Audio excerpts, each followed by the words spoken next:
Hi, I'm Jeremy Crosby. And I'm Nick Boucher.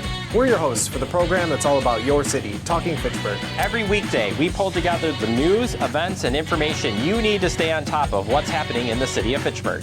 Find Talking Fitchburg on cable TV, Roku, Amazon Fire, Apple TV, and our live stream on the web. Plus, you can find all our headlines and stories on Facebook, YouTube, and our video on demand service. This is your city. Keep up with Talking Fitchburg and the issues affecting you and your neighbors. Want to know what's happening in your city? Get Notify Me messages from the City of Fitchburg. Visit fitchburgwi.gov on your computer or mobile device and select the big Notify Me button on the left. Enter your email and/or phone number, whichever is best for you to get notifications. Scroll down the list and select all the topics you're interested in to receive email or text messages about. You'll be notified every time one of your topics is updated. Sign up for Notify Me, one more way to keep up with your Fitchburg government.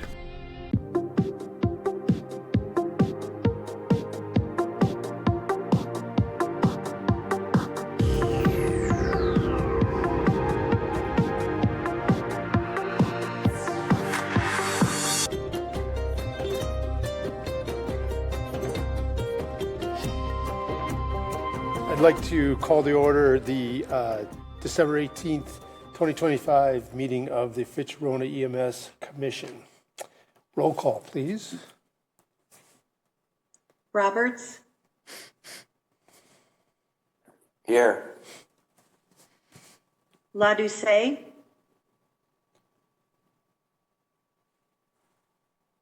Lepper. Here. Johnson. Here. Lytle. Here. Fusco. Here. Lonsdorf. Here. Hall. Here. Luganbull. Anderson. I am present. Dostalek. Anders. Okay. Thank you. Is there any public comment to discuss tonight? No public comment. Moving on to review and approval of the meeting minutes from November 13th. Are there any questions about the meeting minutes? Nope. Move approval. Second, please. Second. All in favor signify by saying aye. Aye. Anyone opposed? Aye. Motion carries. I'll do better at those. Fifth one, presentations. Yeah, that just didn't come off there from two agenda ago. Okay. All right, moving on. Chief's report. I'm sorry, it's not in my. It's one of the things I forgot to download, so I got to grab it real quick here. Apologize.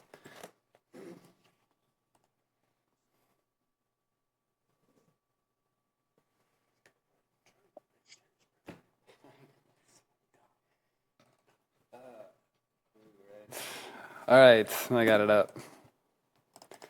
It was emailed to you. So it's just the usual numbers that we report. Things did, I don't want to say slowed down, but stabilized, I guess, a little bit last month. It was down 10% from the year before, but still up the year before that. So as we've been tracking over the year, it's still about 6.3% over, so about 5,500 calls, 6% higher than last year.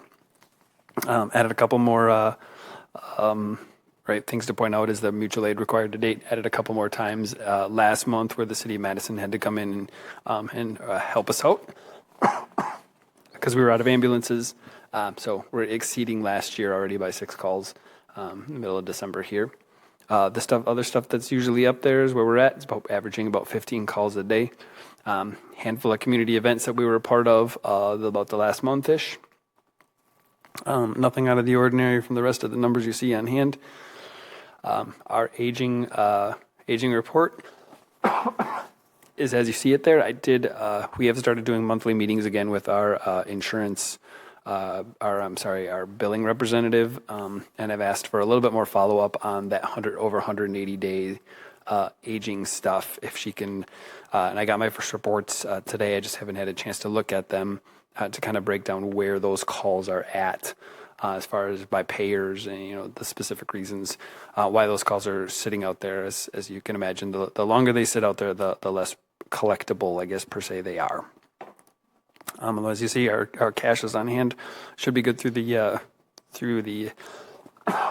sorry about that, through the end of the year. The municipalities did actually also get their 2026, their first bills that got emailed out to them today for the first half of the year municipal payments for our budget for 2026. Other funds that are there are there. Sorry. Michelle and I actually did meet with our WISC representative, which is the two accounts we have there, our post-retirement healthcare and the unassigned fund balance. And he moved some more funds around to kind of put into, I think it was some more CDs and some cash management systems, things what the S stands for, that are going to get us some higher returns within interest. Big milestones, we have both had Chip and Hayden for 5 years. Other things to share with you, we have 4 new LTEs that we successfully onboarded this last month. So congratulations to our new LTEs, as well as to thank you for all the staff. When we onboard new LTEs, they come in their very first day. They sit with Michelle, Devin, and Jeff, and we onboard them with paper. And then all of them ride 6 12-hour shifts that are evaluated by the field training officers before we release them. So if you kind of do that math, that's actually a lot of shifts, especially, and we actually had a 5th one who started and then had some medical things and had to kind of drop out. But that's a lot of shifts that we have our FTO group. And this has really truly been about the last 6 weeks. So they've really helped out in getting the staff onboarded, and they'll be up and running by the end of the year. Other update, I believe I've shared with you, New Glarus EMS. We'll be covering the village of New Glarus starting in the end of December. It potentially will leak over into some increased calls for us, but we'll keep an eye on that. We actually have connected with Greene County Dispatch, have gotten some software so that we can now actually see, communicate much better, or communicate with Greene County with our computers, consoles, and mapping software. So we've seen that. And then just the shout out, lots of open hours over the holidays, right on holidays, close to holidays, both before and after, in Thanksgiving, since our last commission meeting, as well as coming up with some family emergencies and kind of other things going on with all of our staff. So just a huge thank you to the people that we're here to take care of, is our full-time staff and part-time staff that have picked up a lot of hours without having to get mandated. So I just want to do a thank you to them. But that's what I have for my chief's report. Any questions for Chief Anderson? Any questions? Thank you. Review and approval of the accounts payable checks authorized by Chief Anderson. Are there any questions regarding those? I had a question. Go for it. When you do the ADP and you put it in as, what was the count it's under? Shouldn't that be under a payroll expense? I was just questioning where they're putting that expense. I think that's payroll accounting. I don't know if it's an accounting. Michelle is there. I don't know if you'll be able to answer that. I can look at, it says accounting. That's where it says accounting fees. We've always put them there. We've never separated out payroll expenses. And off the top of my head, I think that's the only, short of auditing costs, I think that's the only thing we actually have in our accounting fees is the payroll processing. Okay, but that's what that's for, correct? Correct. Yes. Okay. All right. Thank you. Are there other questions regarding the accounts payable checks? Is there a motion to approve? Motion. Second? Seconded. All in favor signify by saying aye. Aye. Aye. Anyone opposed? The motion carries. Resolution 2025-12, approval of GASB 54. Thanks. So this is the resolution that we approve every month. Once we get those numbers from the auditor, we have designated funds every month for inventory and prepaid expenses. Those do not change based on what we get auditor from the beginning of the year. The only two numbers that change then are the sick leave liability, which goes up by the interest that every account but the sick leave that we have for CDs or our savings account, the interest in those actually all roll back into the operating fund, which that is accounted for in the budget is interest. For the sick leave liability, that interest actually just rolls back into that account. So that number does change every month. And then the decreasing costs we have for contract negotiations. So it's an accounting thing. Any questions? Motion to approve? Move approval. Thank you. I'll Second? second. Thank you. All in favor signify by saying aye. Aye. Aye. Anyone opposed? The motion carries. Resolution 2025-13, resolution authorizing the allocation of the 2024 Certified Public Expenditure Funds for the purchase of emergency medical equipment. Thanks. So I brought this up last month, and we approved one of these, a similar one 2 months prior to that. The Medicaid Supplemental Payment Program, which goes by a couple different names. But we did receive, it's a reimbursement program, and right, that down and dirty history, it was approved in 2021, took the entire year of 2022 through 2022, took us 3 years to get the process put in place for us to actually apply to those funds, retroactive to 2023. We talked about the 2023 funds a couple of months ago. We did now get our reimbursement for 2024. That total number was $60,352 in 2026, which would roll into the general fund because it's considered run revenue. It was unbudgeted or unanticipated, but run revenue. My suggestion, as we did 2 months ago, these would be the last three big durable items that we need to put that sixth ambulance fully stocked. And that would be $13,426.80 for a transport vent, $22,184.73 for a Lucas device, that's a CPR device, and then $2,999 for an infusion pump. Again, these last three items now would, once they are put together and all purchased and all put together, we will have six trucks fully stocked that we can put on the road at any moment. So my suggestion would be to take those unbudgeted, unassigned funds, unanticipated funds, and purchase these items.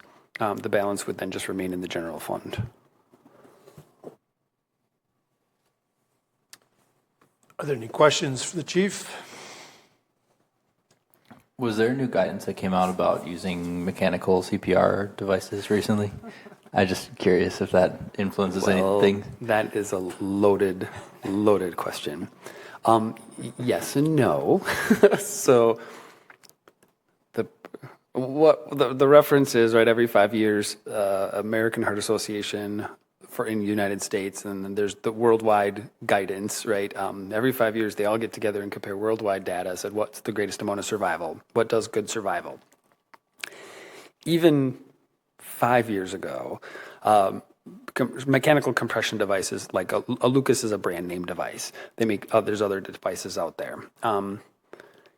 Even 5 years ago said there's no real big difference in survival rates using good old manual compressions versus using a mechanical device.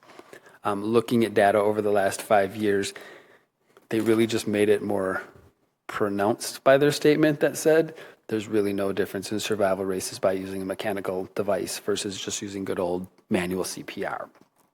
Now, that being said, ultimately it's probably true. What we make sure we do, especially even in here, a lot of it is, right, it's the device and how you use it and how you train on it. We know time off the chest is bad, right? Any more than 5 to 10 seconds off of a chest not doing compressions decreases survival rates. It takes time to put on a mechanical device. So we know, right, if it's taking more than 10 seconds to put on a mechanical device, there's documentation or there's data that says we decrease survival rates. Here in Dane County, here at Fitch-Rona, right, we practice with our fire crews to get this device on in less than 10 seconds. In the big picture, things like that, survival rates are about the same using or not using the device. And as long as we're getting it on in 10 seconds, we know we're not decreasing survival rates. And in the big picture stuff, it is a more consistent rate. It is a more consistent depth than we can do manually. We know once we start that continuous compressions, we don't have to stop for ventilations. And on the weird off chance that we actually have to transport these patients, we can do effective CPR while we are moving them, which we cannot do if we're doing manual compressions. So yes. I will also add that if you've got a lengthy travel time, the wear and tear on the paramedics doing it has an effect potentially too. And we're further out than Madison, so it kind of makes sense if it's really no difference that you have a mechanical for long distance transports. Yeah, in my opinion. It's pretty rare for us to transport patients during active CPR. Now we can get pulses back. We will put this on them, so if they lose pulses during transport, we can just turn it back on. But very much as a safety side of things, right? In theory, staff should be seatbelted while they're driving down the road, which you can't do while doing CPR. So this allows people to stay restrained to run a cardiac resuscitation and continue to do CPR. So good question.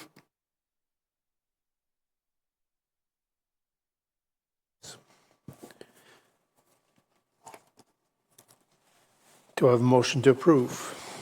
I'll move we approve Resolution 2025-13. Second? Second.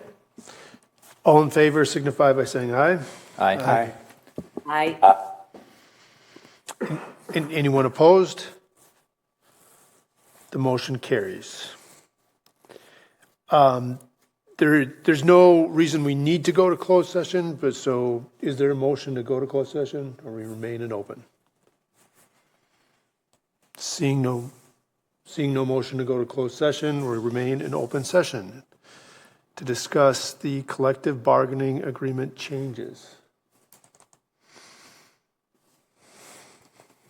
All right, I got it up on my screen, and this was emailed out to you today. I don't know if you're displaying it or not, Scott. I have the black screen turned on, so I don't know how.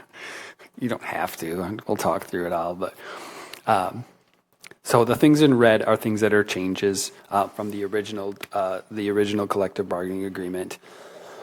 I do need to change the wording on top. I don't know if Patrick, I don't know if you want to say anything about, you were part of the panel, or say anything about the process or not. I think you do a fine job. Happy to chime in with my perspective if asked or people are interested. Or David, same thing. You can talk when we're done if you want to say about how the process itself went. Patrick Lytle was a representative from the city of Verona. Dave Lonsdorf was our representative for the town of Verona. And then we had a little bit of hiccup with the changing over of alders in the city of Fitchburg. So actually, Deputy City Administrator Adam Sayer ended up being the representative for the city of Fitchburg. So thank you, the three of you, very much for the time you were able to provide for this. So of the highlights, it will be a 2-year agreement. And so I need to preface this, preface it with when we make the motion to approve this tonight. This is just a summary document of the changes. I don't have the full document yet from the labor attorney, so that is still subject to review. I will make sure I distribute that. This is the highlights of it. There's a little quirk, probably a couple little quirks in there with some just true language in there. but not enough that I don't think it makes enough to be not approved. This is also conditional upon ratification. So the union has not ratified this contract yet. So this will be our approval tonight if we choose to approve it. Will be conditional upon the union having to ratify this as well. So they could choose not to ratify this, and then it goes back to the negotiation group. But these are, so I believe the technical term is these are all tentative agreements based on our approval, based on ratification from Local 311. So it'll be a 2-year agreement effective January 1 of next year for the following 24 months. Things that added. So it previously said it was called maternity leave. The proposal is just change maternity leave to parental leave. And then the words that are in red are the ones that were added. And that's eligible employees may take up to 3 weeks of paid parental leave following the birth of an employee's child or adoption of a child in accordance with established policy, of which we actually need to establish that policy. So that should this get ratified or should get voted on tonight and ratified, I will bring that policy to this panel in January. There is a policy. This was taken from the city of Fitchburg's policy. They already offer parental leave. So I used their policy. We'll just take it and tweak it to meet our needs.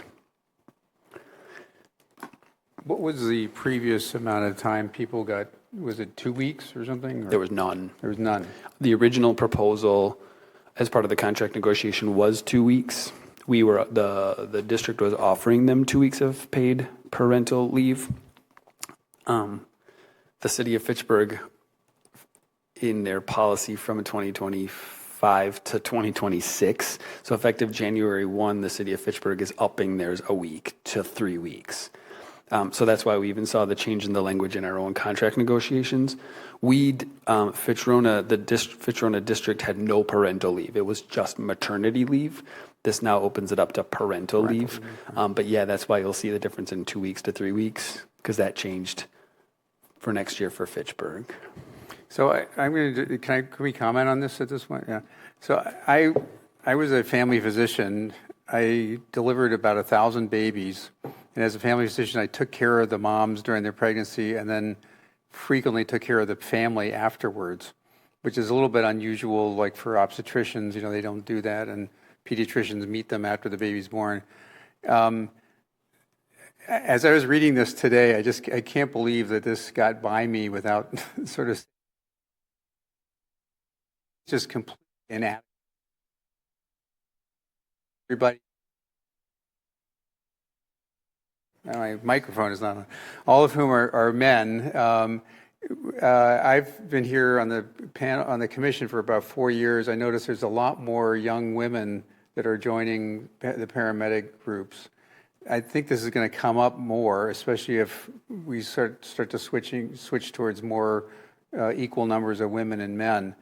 But even a normal birth is 3 weeks is really a very, very short period of time to recover and go back to work. And I know most people will probably try to take the 3 months of unpaid leave, but at that point they have no vacation time left, they have no sick leave left. Their baby is 3 months old, and if the baby goes into daycare, it's going to start getting sick, at which point the parents start getting sick. At which point, I don't know what they do, because it's going to be a big problem. And if they try to work sick, I think we all learned during COVID, that's not a good idea.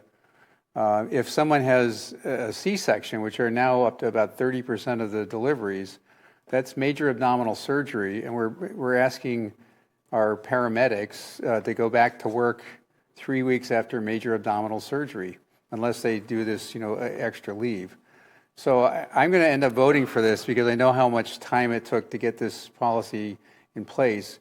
But I just felt like I had to say something that I just find this sort of abhorrent and inadequate. And I hope everybody on the panel or on the commission and anybody else who reads this feels somewhat uncomfortable with it. So, yeah, I would just like to say a little bit more about that. Well, one, I have a question. Are EMS employees eligible for FMLA? Could that be used in the event there are medical complications from, delivery? Absolutely. Okay. So this 90 days would be after FMLA is exhausted and all PTO is exhausted? I want to say that they run concurrently. Okay. I want to say that, but I would have to go back and look because they are separated out for means of contract stuff. Off of the top of my head, I think they're concurrent. Okay. And I just want to understand, how did we arrive at 3 weeks? It seems a little arbitrary. Yeah, and that did go back and forth. As I said, the initial proposal was 2 weeks. I think the union countered with 6 weeks. We met at the 3 weeks really for the fact is as we try to match policy from all of our municipalities, 3 weeks matched what the city of Fitchburg has. I don't believe the city of Verona actually even offers parental leave. I was doing some research as we did this. I don't think they do yet. And so that was why 3 weeks is because that is actually then, as we look at a lot of equivalencies when we look at negotiations, that is an equivalent to the city of Fitchburg. Would it be an undue burden to extend this 2 more weeks? Do we have to match Fitchburg? I think the goal in the preceding or the upcoming years is to incrementally increase it. What's the benefit of incremental increases? That's costs, yeah. I mean, do we not have the funds to have a more generous? Fitchburg probably doesn't right now. Okay. That was kind of one of the big arching topics. I don't know, the good word would be for this contract negotiations was parity with other municipal, with the city of Fitchburg, city of Verona, non-reps, reps, fire, and police. So that's where we landed at 3. The spirit of this is to, as the municipalities, the spirit of this is to match what the most generous offer that is out there. So if Fitchburg goes to 4 weeks in 2027 in the middle of this contract negotiations, I will absolutely bring back to this board an MOU to extend it to 4 weeks. Or if out of the blue Verona decides that they're going to offer 6 weeks, I would absolutely come back to this board and say, let's match 6 weeks. I think this is just where we landed for parity at this point. Okay. I just want to go on record and say that I find this insufficient, grossly insufficient, but I understand that we are under, budgetary constraints. Can they indefinitely accrue sick leave? We cap it at 1296, but hours. It does 1296 hours. But it would take a full-time paramedic. It would take them 10 years to get 1296. Okay.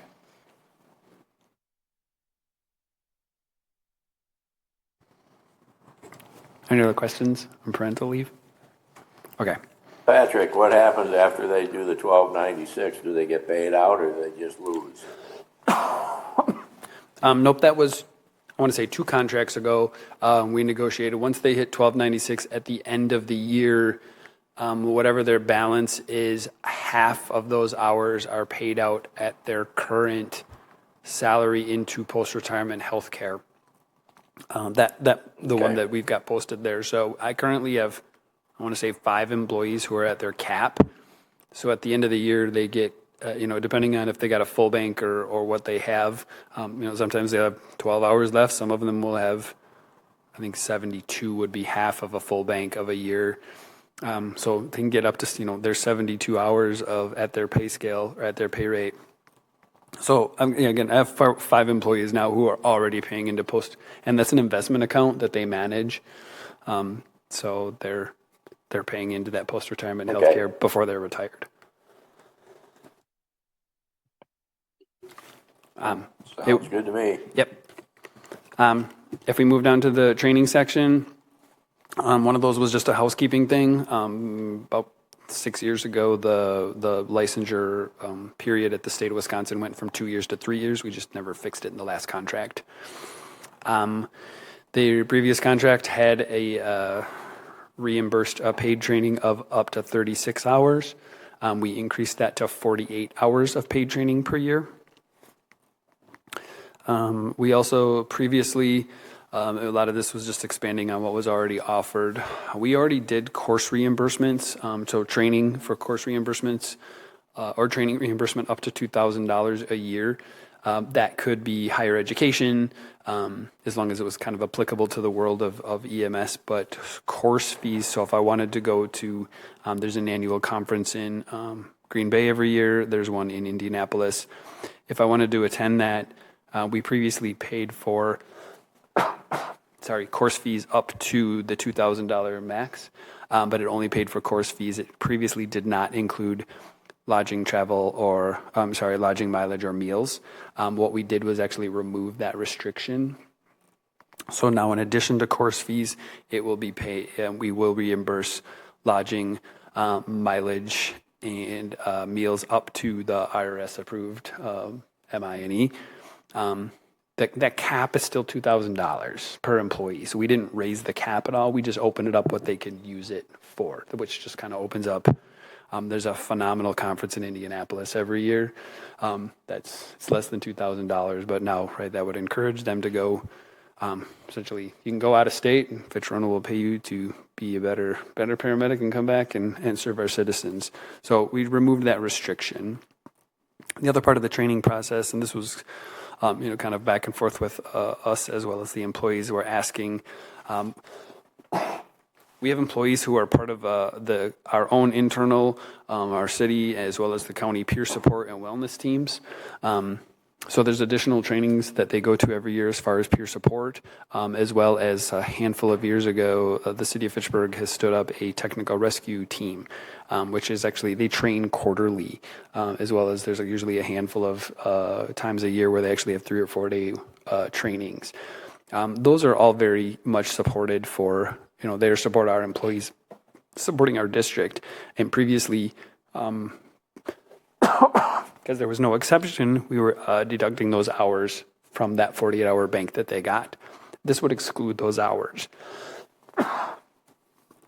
So any peer support, wellness, or technical training would be paid training. It just would not be deducted kind of for the 48 hours that they have to kind of pick and choose their own training on.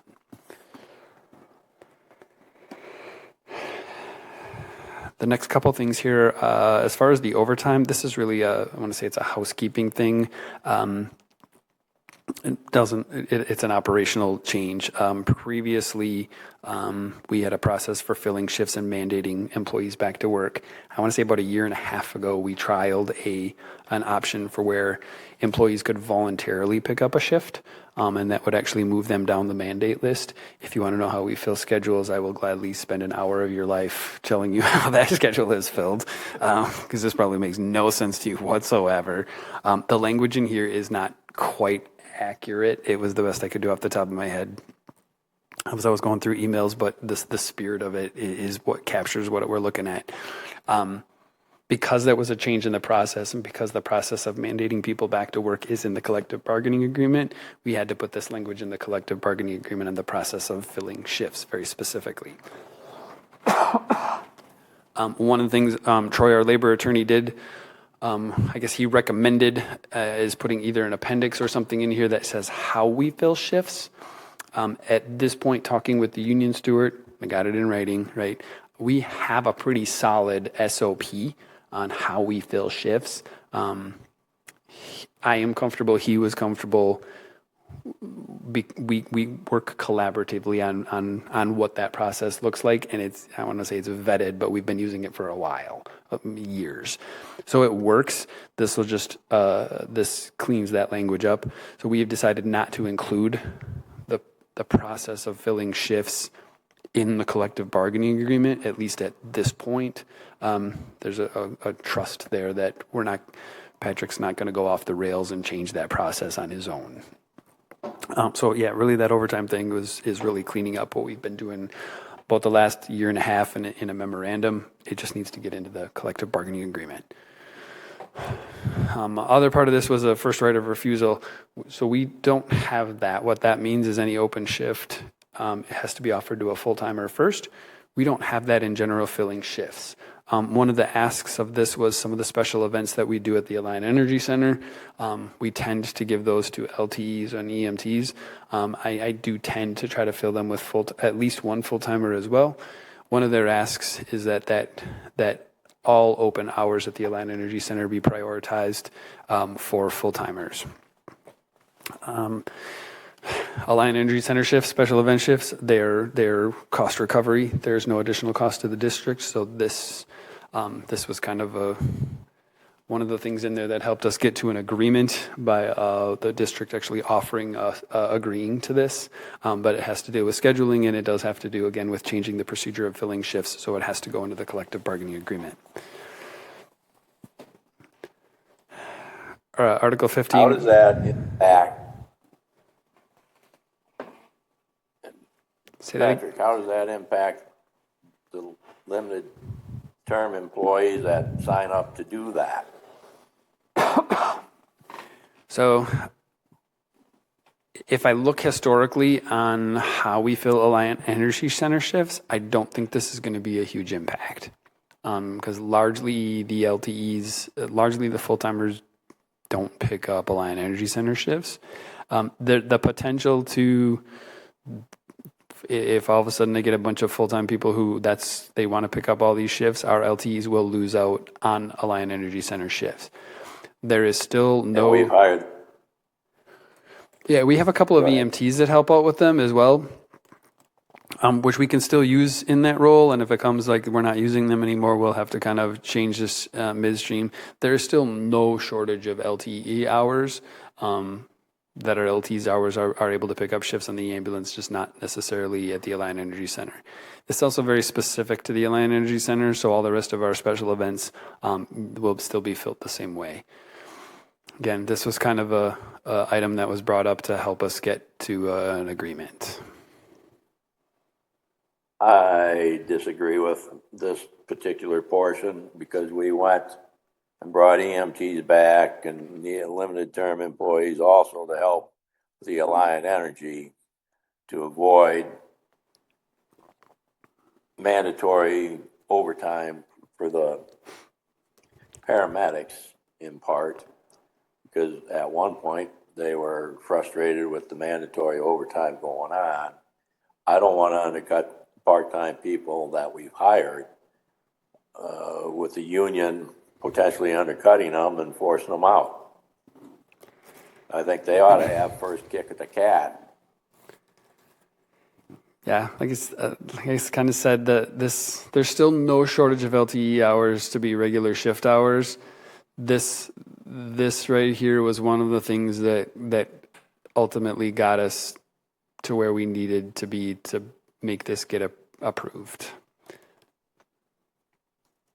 I don't agree with that process. Sure.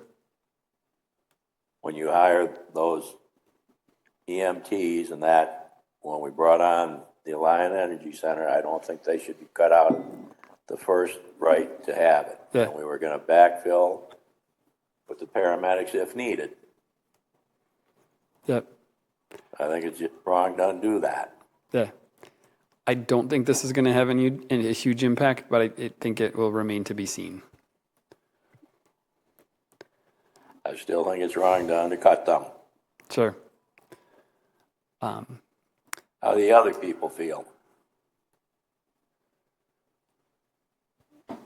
I guess I trust the chief's judgment in saying this is probably not going to have a large impact on folks, as far as he can tell based on his experience.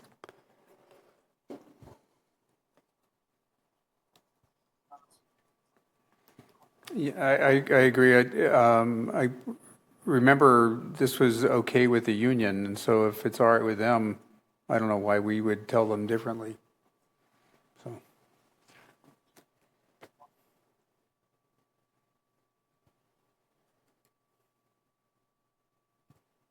Is there any more discussion on that? Otherwise, I'll keep on moving.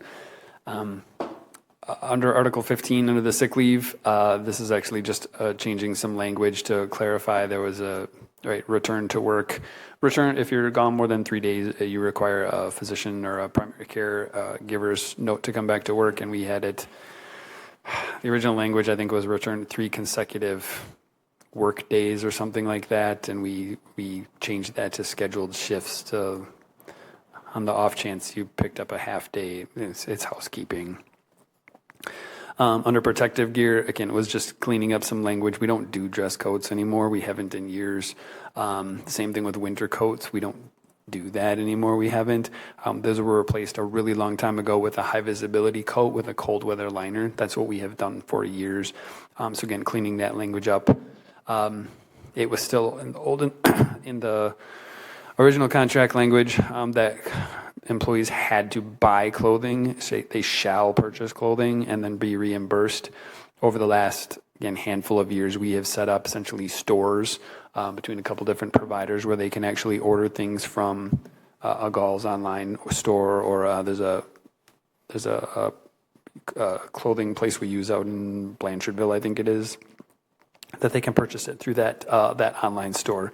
The funds still get deducted from their clothing allowance, but they don't have to buy it. So then it's under May. They still have the option to buy their own stuff, and then we'll reimburse, but got rid of shall and replaced it with May. And then actually opened it up as well to kind of make that clothing, as we know, the cost of uniforms continue to rise and rise. So just to help that out with a little bit, previously t-shirts, sweatshirts, and I missed in here stocking caps and ball caps, I think were the other two things that I didn't put in the message that I gave to you, or the email I gave to you. The t-shirts, sweatshirts, ball caps, and stocking caps won't be deducted from their clothing allowance. The district will just provide those. So it was just kind of an option to help their clothing allowance go a little bit farther for them. Article 25, this is a new section. So this is something, the field training officer pay. I want to say we saw that almost a year ago here at the council, at the board. We worked through some field training officer pay. Yeah, it was a year ago when you hit this up. It was supposed to be working with the union back then. There was some miscommunications. The short of it is we've been utilizing the field training officer. It was a really long time, plus a solid work group that came up with the structure of the field training officer MOU. That MOU just never got signed in good faith. We've been paying it to put it in the contract. So this actually just puts the MOU in the contract. I know one of the issues we had with we presented an MOU. The union kicked back kind of some counter stuff that the commission wasn't necessarily agreeable to. This goes back to the original language that we agreed to almost a year ago without any of those other conditions in it. Duties, right? We still had language about a bookkeeper in the contract. We just changed that to office manager. And then we added a whole nother section on lateral transfers. So essentially what a lateral transfer does is it helps us recruit a bigger pool of employees. So the prime example is if I worked at Sun Prairie for 5 years and didn't, right, I don't want to say I'm not happy, but right, I really, really want to go work at Fitch-Rona because it's the best place in the world to work, but I've been at Sun Prairie for 5 years. If I left Sun Prairie to come to Fitch-Rona after 5 years, I start back at square one, right, with entry-level pay, entry-level sick time, entry-level vacation time. So law enforcement's been doing this for a long time, at least like COVID, pre-COVID, right, helping with recruitment and retention. It's just finally catching up to the fire and EMS world. So this was taken from, it's almost a match of, again, as we try to match parity with our partners, what Fitchburg Fire is working on in their contract. I think the only exception that the union was okay with it, other than the original description, I think, was qualified EMS agencies, and they just wanted it to be a qualified 911 EMS agency. It's not that I go work for a private for 5 years and then I get to come here. So that was the only thing they really had in here. We do not cap it. So if you come with 5 years, you start at that 5 year or up to that 5 year step. I don't really see, right, you're not probably going to stay at some place for 10 years and then going to come here. Probably not going to happen. This would allow that, but we don't cap that, cap whatever that amount of time is. I take it back. There is a cap in here somewhere, I think, on sick time. Yeah, lateral transfers can be credited with up to 48 hours of sick time. We don't allow them, right? I said it takes 10 years to hit your sick time max here. So if you come here with 10 years of experience, you don't get your max sick time out the gate. Biggest reason is that because, as JR had mentioned, there's a financial impact to our sick time payout. So they don't get to come with a full bank of sick time because there's dollars tied to it once they get here. I think that was it for lateral transfer language. And then the last thing as far as the financials, my charts, I was pointed out to me later after I sent it out to you, are wrong. It should be 26, 27, not 27, 28. So that I cut and pasted them wrong. At the end of the day, it's 3%. So it's a 3% wage increase for 2026, a 3% wage increase for 2027. My charts are wrong. The wage increase is what it is. So after, and this was, so we've been negotiating, I want to say since May, would that be May or June? So this is a 5 to 6 month process of getting to this point. Again, per working with the union steward and the team that came back from the collective bargaining agreement, we have something that we believe is fair to both parties and can be approved. So I guess I know JR has some issues with some of the language on the first right of refusal. I mean, I will just share that was one of the tail end things that was brought in here to get this here. Can you throw that chart back up, Patrick? Yeah, it's that not. Shows longevity. Is that correct? No, it's not. Thank you for pointing that out. The 276 should not be on there. This line item here, that was one of the things that we went back and forth on, was adding longevity steps.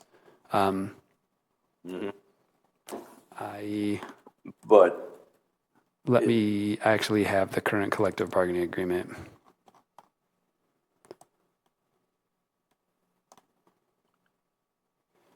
So these are the current steps. There was more steps on there than there really are. This is the current collective bargaining agreement for 2025. You'll just see these base rates go up 3% for 26 and 3% for 27. Okay. Is that longevity basically a pay increase then for them? Yes. Yep. After 12, 24, 36, 40, 84. Yep. Okay. It's kind of like step increases for pay then versus longevity, but you're calling it. Correct. Yep. It's just kind of different nomenclature because I think the city of Verona has longevity, but the city of Fitchburg has steps. And ours are called, so ours are referred to as steps. And that's tacked on to the 3%. So on those anniversaries, they get a 7% raise instead of just a 3% raise.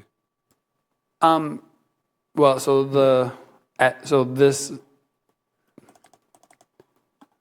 this line item will go up 3%. So yes, if they cross over from so starting on January 1, right? So I've got a brand new medic who started this year. So on January 1, that person is currently at here, which will go up 3% on January 1st.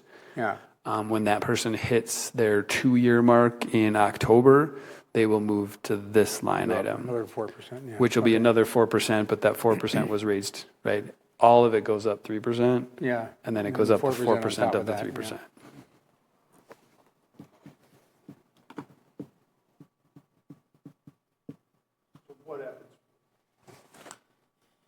What happens from here then for the collective bargaining agreement from tonight forward? So what I gave you is the summary of what the collective bargaining agreement is. Just not all in one 15, 20 page, 36 page document. Right. That is still being typed up. What the district needs to do is make a motion to accept the 2026-2027 collective bargaining agreement with Local 311 on the condition that it is ratified by 311. Yeah, and any, like the conversation about parental leave or, the overtime, that there's not much we can do at commission. No, because if you It would be a reopening. yeah, so yeah, if there's something that you do not agree upon with in here, that you feel it is egregious is probably a strong word, but if you don't feel supportive of enough, Right. And don't, I guess, make the motion to accept this agreement, it goes back to the negotiating team to negotiate again back and forth with Understood. 311. Just like if they don't ratify it, then same Then it comes thing. back.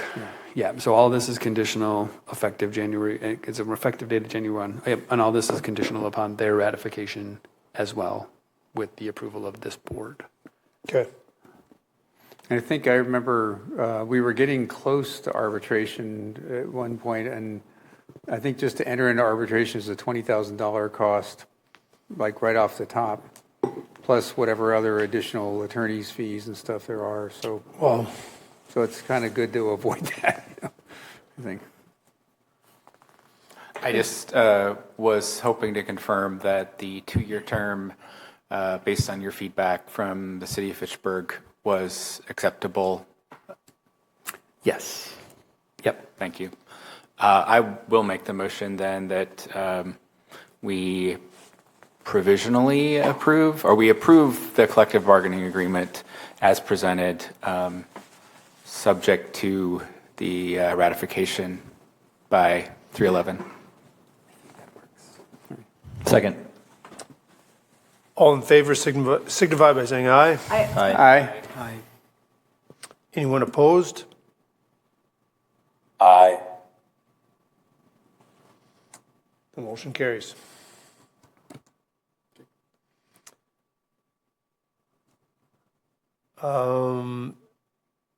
Is there anything else? Is there something usually before adjournment? Or like,